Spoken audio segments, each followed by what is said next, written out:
Hey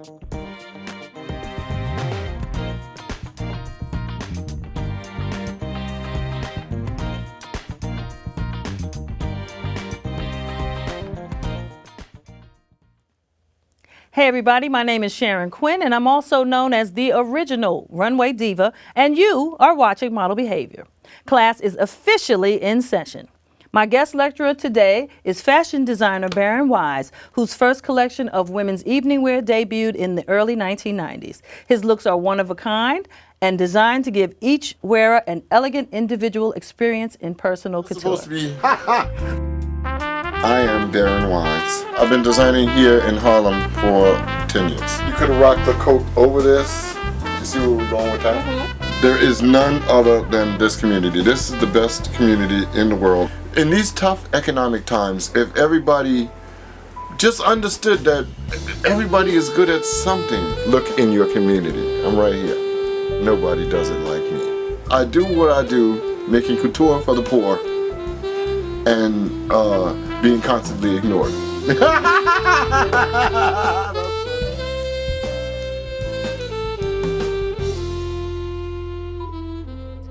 Welcome, Barron Wise, to Model Behavior. Thank you, Sharon. All right, so let's get right to it. Now, you when I watched your segment on, what's your show? Raid the Closet. Raid the Closet. You used a line that I love. You said you designed couture for the poor. So I'm going to start right there because I really dig that. So tell me how you came up with that and what does that mean? Okay, there's a whole lot that goes with designing couture for the poor, because at the end of that I also said while being constantly ignored. Okay. And where it came from, everything that I do, as you said, is one of a kind, is original.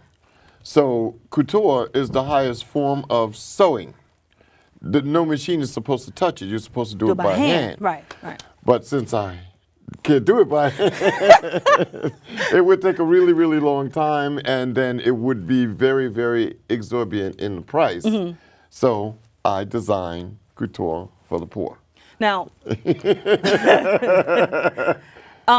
so you're not, so technically, you said couture is all hand stitched. I know that. Right, it's the highest level. That's correct. Now, when you say you design couture for the poor, right?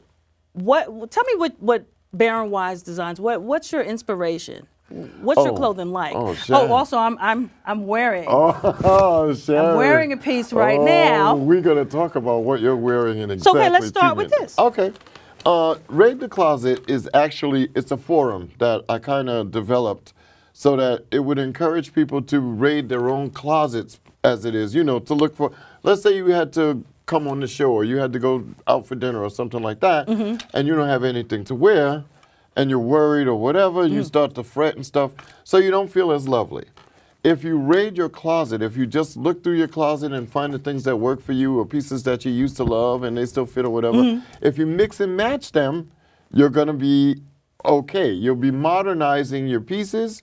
You'll be comfortable because these are pieces that you already have, and you'll be pleased with yourself because you will have developed your own look. So what I get out of this is you're telling me that almost nothing goes out of style. You can repurpose almost anything. That is absolutely true. Fashion, anyway, is a revolving door. So whatever is old is back in 20 years, this sort of thing. Sometimes not even 20. Right. It takes less time than that. While I don't suggest that you be a hoarder or something like that, I do think that people, people... You just touched the nerve. No, I just think that people in general should invest in good quality pieces that would stand the test of time, pieces that can be mixed with other pieces, this sort of thing. Now give me examples of that. Okay. I mean, like the little black right dress. Now. Okay, no, the white shirt. We're gonna go with the little red dress that you're wearing right now. It is a simple piece. I call it a mouche. All it is taking some crinkled taffeta in this case, and we just made a tube, if you will, and put some elastic in it. You're tall and beautiful, so you'll be able to rock this look 100 different ways. The shirt that you're wearing, a simple unlaundered men's shirt. It was just in the closet, but it's giving you one whole look. Okay, no problem, sure. You can take the same one piece and you can change the belt, and you would You can do all sorts of things. Like this would be like if you wanted whimsy. So you would take off your black belt and you would put on like a whimsical belt. Okay. Or the belt that you're wearing is reversible. Okay. So if you didn't want to do the black, I could flip it. yeah. Oh, this is red with polka dots or flowers. Right, Okay. just with a little bit of whimsy. I even went so far as to say that the piece that you're wearing now could, as it is right now, be a day wear look. Okay. But let's say you were going out for the evening or something like that, you would get a really long belt and you would wrap it around like Grecian, do whatever you wanted to do to create a look. So I said all of that to say, Raid the Closet, my little Facebook-based show. But it's on YouTube, right? It is on YouTube as well. You have to look for it, Raid the Closet. But episode 21 features the very piece that you're wearing. Okay. Because when I do my segments of Raid the Closet, there isn't a human being. It's just on a mannequin, whatever. Okay. Okay. So it's a small thing. My point in episode 21 was everything that I make is size friendly. I don't get into plus sizes and this craziness. Your garments should be able to fit you, be comfortable, and they should be multifunctional. So that means you should be able to take your one piece and go from season to season to season with just changing the accessory. Okay. So you didn't buy anything. You didn't go So into you can, art. I get it, couture for the poor. You can repurpose anything that's in your wardrobe. And Sharon, anybody can do it. Anybody. Let's say you had a good girlfriend. And she said, come over to my house, and she's talking to you, and you're in her closet looking for a belt. A belt you know that you saw her wear 100 years ago, but you're looking for that belt because you have just the thing that might work. I love your look right now. You pulled yourself together in seconds. But let me just say hot. this. As much as I like, because I'm the repurposed queen, I will Oh, pull something out from savings 20 is years ago savings, that's and put it right. on. But you can't save everything. And this is where the problem comes in for me, because I definitely have some hoarding tendencies. Okay, no, but I do. And I hold on to stuff because I want to repurpose it. Yeah, you can't. You don't have to throw good stuff away, even though it's starting to look a little ragged. You bring it to me. You found it in your closet. Somebody like me would Flip revamp it, Yeah. or remake it so that we keep the same specifics, the design, the fit, whatever it was, and your new piece will now give the old piece new life. That sort of So thing. well, let's go back. Let's talk about you and how did you learn how to sew? Did you go to school? You self-taught? Oh, Sharon. I am self-taught, but I did go to college. Okay. My one regret is that I didn't start sewing as a very little boy. Because then I would have been making my grandmother, rest her soul, her Eastern Star gowns, the sort of thing, because she used would to go be to an these Eastern parties. Star, yeah. Oh, man, the gowns I would have made for her. But back in time, in the time before time, I was in finance. I was in banking and this sort of thing, and I was really unhappy. And so I came home and I talked to my friend Jeff at the time, and I said, I'm really unhappy. I was on Wall Street. I was making a fortune, but it was just money. And I said, I'm really not happy. So he had said at the time, this is way back, 1980 something. He said, you've been sketching all this time. Why don't you do something with that? So I took that to the Holy Father and I put it in prayer, as I pray about everything. And I said, well, God, if this is right, then then signs will come to me and this will all work out. So I got into Parsons, and then I got into FIT. The two schools, it's crazy. But more importantly, Wait a minute. Because you said you got into Parsons and you got into Parsons first, yes. FIT. Yes, You already knew how to sew then? No, ma'am. No, ma'am. The sewing didn't start until Parsons, until I got to college. Yeah. And they teach you sewing in? Yes. Because I'm thinking that you had to know that already to get into these schools. No, the difference between the two schools, between Parsons and FIT, they say, at least at FIT, that they teach it differently. I felt at Parsons that my creative noodle was being more exercised there. Like, Really? Right. And like FIT said, they wanted you to be more well-rounded. So you had to do this, and you had to do this, and you had to do this, sewing 101 and draping 101 and all of the stuff. So yeah. But How long did it take you to learn how to sew? Oh. Is it something you picked up naturally? No, it's something you keep doing, Sharon. It's like walking or talking. If you want to get good at it, and if you're passionate about it, then you will spend as much time as you can doing it. Now let me ask you this: with the knowledge that you have with sewing, are you able to teach someone else? Is sewing Sharon, easy like that, or is it really, Sharon, really technical? You know, what I always tell people is, I am clay with a sewing machine. And I always think that if somebody is going to learn something from me, then I'm just as surprised as they are. But I also say you must stick with it, because in today's times, in the beginning, I had a team. You know, I could hand things out and this sort of thing. But it really is advantageous if you yourself know how to be the team. Okay. What does that mean? That means, like, if you have to be the sales director, nobody can talk more about it better than me. If you have to be the head of production, that means you have to make the piece. That means you have to be the head tailor. You have to tailor the piece. That means you have to be the head pattern maker. All of these things. So you need to learn all of this stuff to be successful at this, you think? No, I just think that you have to be passionate, and you have to be sure that you touch all the bases. I think you lose something if you're saying you're a designer and you're not designing. You're not pricking your fingers. You know, I could name names. There are individuals who sit at the design table and they say no and yes and no and yes, and the line is out, And they haven't really put their hands on it. Right. Roll up them sleeves. I've heard this prick those argument fingers. before. Oh, I have heard it before. I'm a big proponent. So you must have an Hands-on. opinion on all of the celebrities now that have these clothing lines, and we all know they can't sew. So Sharon, I have more than an opinion, and I'm trying to be Christian. But suffice it to say, the celebrities in mention are the exact individuals that I'm talking about. Just because you have a name does not mean it's going to translate to mass market. Just because you are who you are doesn't mean everybody should run out and get it. It doesn't mean that it's good. Good, no cheap. Cheap, no good. yeah. What I mean is, I don't think you can. Well, and I'm going to catch some flack for this. oh, right. You But know, I you think try that if to you're be going to nice. call yourself a designer, Amen.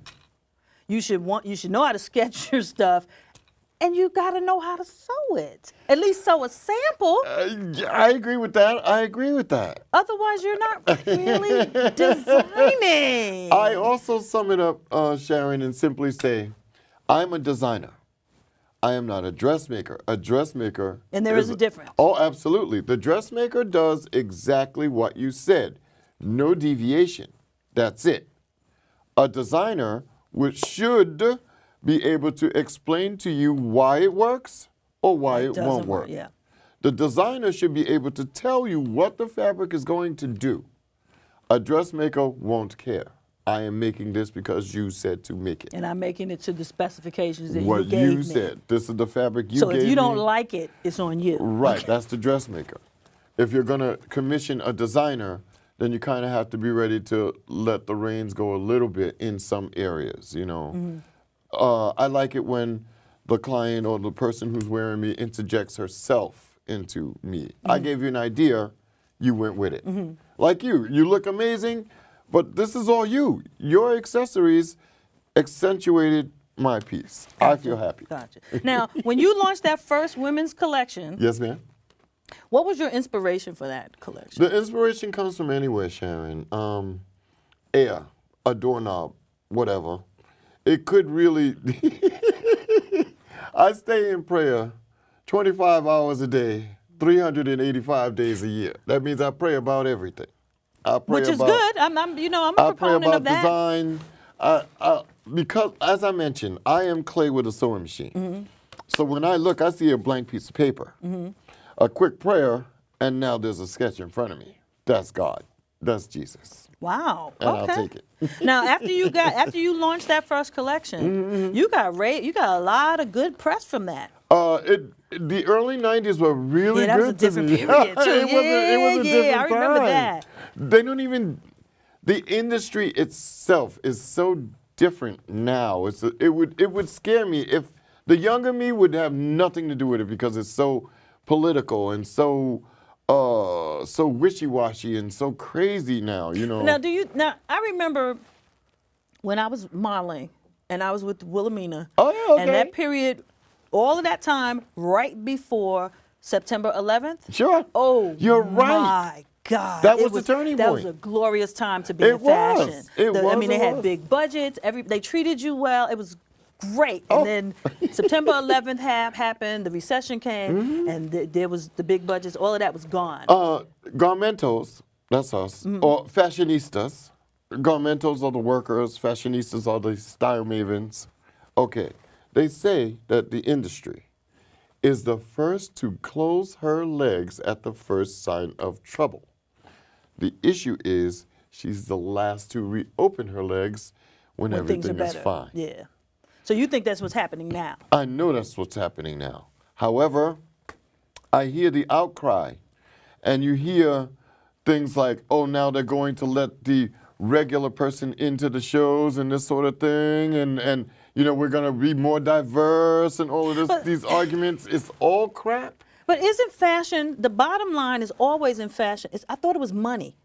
The goal is always to make money. Course. So how Of course. can you justify ignoring Being crazy like that, two-thirds right, of the of the people. population I agree and with you. only present When they yanked the larger sizes out of the department stores, I couldn't believe it.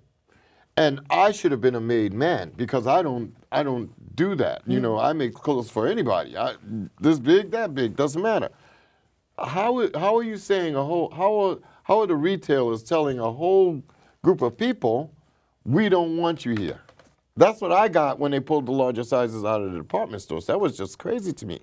Yeah, and there was no outcry from the public. And see, what I understood, because I had another guest who worked in fashion and retail during that period, and she said the problem was, and she said she was advising, and she said plus size women will buy expensive stuff. We're not going to buy a whole garment that's going to be $2,000-$3,000. We'll spend a couple hundred on the pants, and then we'll go and mix it up with something less expensive that goes together. Which is good. The retailers yes wanted you to buy everything. Right. And that's what the problem was. So they don't, they're not buying the way they should. No, we buy what we want. Sharon, we don't buy the way you think we should. What I think the public, the community at large, should try to do is to look into their own communities. Like you just said, look in your closet, you find your one piece, whatever you get, you spend your money on your one piece, you invest in your one piece, you make it work. But I also say, go out into your community, look around, talk to people. You never know who could help you with what. And more importantly, with all of the stuff that's going on in retail, I would think that people in general, the community at whole, would be looking for a more personal thing. They don't want to look like everybody else. They don't want everybody looking like them. But they do want to look. I don't. Right. But I would say the masses. They want to be chic. They want to be trendy. They don't want to be right chic. Now, you know what Anna Winter and I'm says too about old trendy. To be trendy. Right. Okay. Can I tell you what Anna Winter, the maven, says about trendy? Okay. She says trend is one above tech. Wow. And that is profound. Ooh. It's profound because you hear all of this. Oh, it's on trend. Trends die. Style lives forever. If you have style, you can raid your closet and pull it together in 2 seconds because you have style. Doesn't matter that the pieces are out of fashion. Well, it's in my you style. You worked it in such a way. My style is my call. Amen. So I don't really care what you think of my style. This is what I like. It makes me happy. I don't care if it doesn't make you happy. I dress for me. It doesn't make you comfortable. Happy. Don't wear it. Right. Okay? I agree. Wear what makes you happy. I agree. I totally agree. Now, when did you start making personal couture garments? Or did you always do that? Private clients. That's what I call them. Okay. And again, the early 90s. You don't want to. In the early 90s, I was very vain. I was very cocky. Weren't we all? Well, I just knew I had it going on. Yeah, we all thought like that in the 90s. Just knew I had it going on. So, I'm sorry. It's like life. It's a learning lesson. You learn things as you go by route. So, I mentioned the early 90s because I would say, oh, I'm just going to do my collection. So I'm not going to do anything for you. And I'm not going to do anything for you, you know, this sort of thing. You would ask me for something and I would be like, no, I'm in the middle of my collection. I can't help you. You're turning off the faucet. Years later. That's an interesting way to put that. Right. So now, in hindsight, now, Sharon, I say, there isn't anything that I won't do. I will try to make whatever it is, I will try to make it. Okay, so I'm gonna throw out a question. I ask this question to all of my designers because I love this chick. I'm not the Wait, first? no. Okay, now you I'm know upset. what? Okay, Now we're not I'm doing upset. this. We're not doing this. We're not doing this. I love this girl. I love the fact that she just thumbs her nose up at what people think about. this? I'm gonna tell you in a minute about how she looks and how she dresses. However, I think that the clothing, whoever's choosing clothing for her, they're not dressing her for her body. Okay. They're following the trend. Okay. Okay? Gabourey Sidibe. Love her. How would Love you dress her. her? I created my mouche. My mouche might work on her because of her body type. The mouche is just a very simple shape. Whether it's cylindrical, whether it's blouson, and it comes like what you're wearing right now, it's just something really, really simple. So Sidibe, so she can style herself. When we deal with with talent, with celebrities and this sort of thing, we don't know if it's them or the stylist. However, if it in her personal garments, I would try. They do her. They really do her justice. I don't like them all. I'm gonna say that. It's They've about gotten- color choices and No, stuff. I don't even know if it's color because when they get it right, Yeah. she looks phenomenal. When they get Yeah. it wrong, it's totally on the other It's spectrum. what you said though. It's And you I gotta think that dress there's your body. enough You gotta dress your body plus type. size designers to cover her. I mean, because you got Taraji. Taraji is looking fly. Yeah, All yeah. the women on that show look fly as hell. I don't want people to clown her because I did No, her. but she doesn't look bad. She doesn't look like she's clowned. No, I wouldn't say that. I know that it's a challenge because of her size. But it shouldn't be a challenge because doesn't every woman, no matter what their size, want to look good and feel good about what they're Every wearing and be person stylish? wants to feel so good isn't for this, them, This is yeah. what fashion should be all about.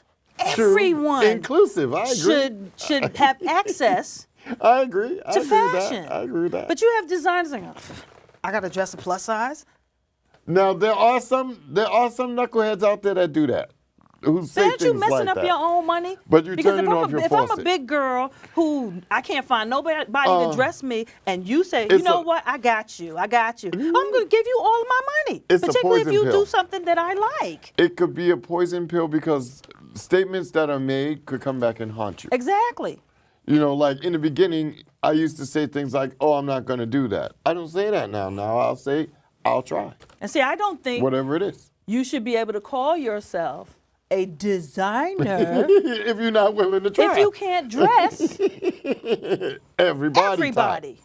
every body type. If you can't do Man, that, woman, cat, dog, anybody. I mean, it's different if you don't want to do it. Right. But I know a lot of people who can't do it. In today's day and time, the options are so minimal that you really can't go around saying things like, So how do we change? like Donald Trump. And this is a conversation that says, "Ooh, don't bring him up." No, it's true. We in trouble. Yeah, I don't even want to talk about him. We have no president that's orange. Sorry. Anyway, let's take it back to you. Now, you are my neighbor. Yes, ma'am, I am. I live right around the corner from you, and you live right around the corner from me. Yes, ma'am. And Harlem, that's my home. This is, I don't see myself really Anywhere else. leaving because I love it where I live. But you got to have inspiration just from our I'd like to say surroundings. Harlem to me is a mosaic. And while it used to be the Mecca for black people, before that, it was a zone for artists and musicians and designers. In the 1920s, everybody flocked to Harlem for that, for the style, for, what was hot and of the moment. So now, years and years and years later, here we are again. I have never been happier anywhere other than Harlem. I have lived in Harlem all of my adult life. It is a very eclectic environment. It's very rich. Harlem is rich. Oh, yes. Yep. And see, that's what I like the most. It's a juxtaposition of the richness. When I say rich, it's rich in culture. It's rich in architecture. It's History. rich in the fact that it's 20 minutes away in locality. It's rich. And then it's a mosaic. It's just always been, everything is alive and everything is welcome and this sort of thing. So yes, it's very influential and slightly inspirational. Harlem has this edge, this little, it's like what's modern or what's effective with a little twist. Okay. The Harlem people. All right. Well, you know what? Let's Boy, I went out on a limb on that one. No, I agree, because we definitely have our own. I think every borough has their own sense of Granted, their own style. but Harlem is, like I said, it's rich. It's rich in culture. It's rich in personality and character. And these things are all into the makeup, if you will, of the people, of the eccentricities of the people there. Okay. Well, we have maybe about 2 minutes left, so I want to Okay. ask you very quickly. Yes. What's next for you? Oh, well, first I want to direct, and then I want to write a book, and then No, okay, Sharon, what's next for me is I'm going to continue doing my Raid the Closet. It's on Facebook and it's on YouTube. Find it, Raid the Closet. I'm having a lot of fun with it. But I'm also now doing menswear. I'm making a transition. I'm at a turning point in my life. So the same beauty and character and originality that I've been given to women for over 20 years, I now want to turn that attention over to men. Okay, I'm going to stop you right there. All right, y'all. We are out of time. I would like to thank my guest, my neighbor, and my friend, Brother Barron Wise, for sharing his industry knowledge with us today. Now, before I go, as always, I'd like to leave you with a few thoughts. I want you to, 1, remember that you can't change the game until you first learn the game. 2, always surround yourself with positive people and positive things. 3, do what you love and love what you do. And lastly, be who you are, but be who you are tastefully. Always have some class about yourself. Don't forget to like us on Facebook and follow us on Instagram, Twitter, and Pinterest. And if you missed an episode of Model Behavior, now you can catch up on the previous episodes on our YouTube channel. Just Google Model Behavior with Sharon Quinn and all of the previous episodes will come up. Thanks for watching Model Behavior, and I'll see you next week. Class is dismissed, guys. Bye.